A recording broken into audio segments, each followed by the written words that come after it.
Bonjour à tous, nous poursuivons notre méditation de la prière du Notre Père et hier j'ai donc terminé la méditation des trois premières demandes. Notre Père qui es aux cieux, que ton nom soit sanctifié, que ton règne vienne, que ta volonté soit faite sur la terre comme au ciel.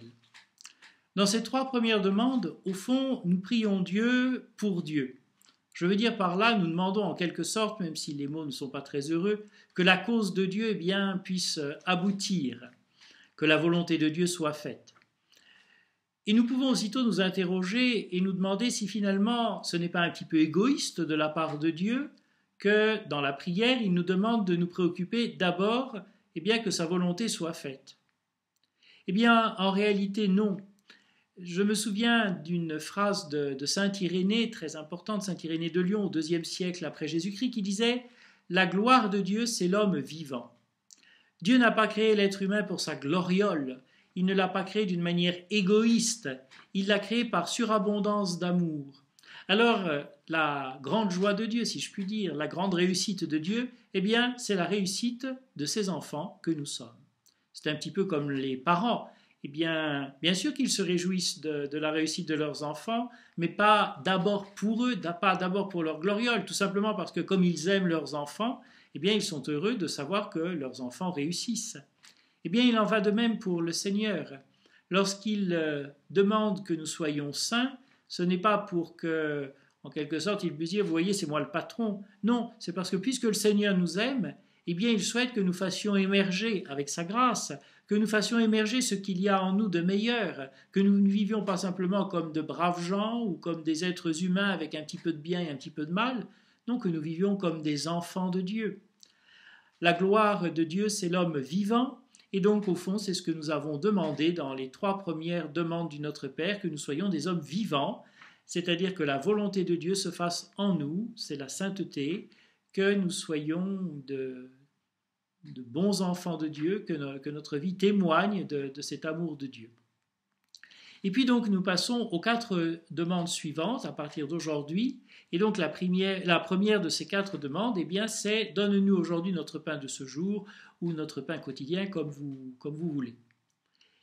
Un certain nombre de commentateurs un peu spiritualistes, je dirais, dès que l'on parle de cette demande « Donne-nous aujourd'hui notre pain de ce jour », disent « Ah, ce pain, c'est l'Eucharistie ». Et je crois bien sûr que le pain, par éminence, enfin par suréminence, c'est de fait l'Eucharistie, le Christ, qui est notre nourriture. Et bien sûr que notre plus grand trésor, ici comme au ciel, bien sûr que c'est le Christ.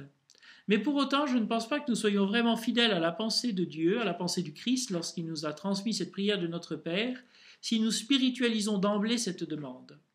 Parce qu'en effet, nous devons nous souvenir que Dieu a créé le monde, l'univers matériel, et qu'il nous a donné un corps, il ne nous a pas fait ange. Et puis nous nous souvenons que Dieu s'est fait homme, et qu'il a donc pris un corps comme le nôtre, et il a connu la faim, la fatigue, la soif, la chaleur. Et puis le Christ est ressuscité avec son corps, et il nous donne son corps et son sang en nourriture et en boisson.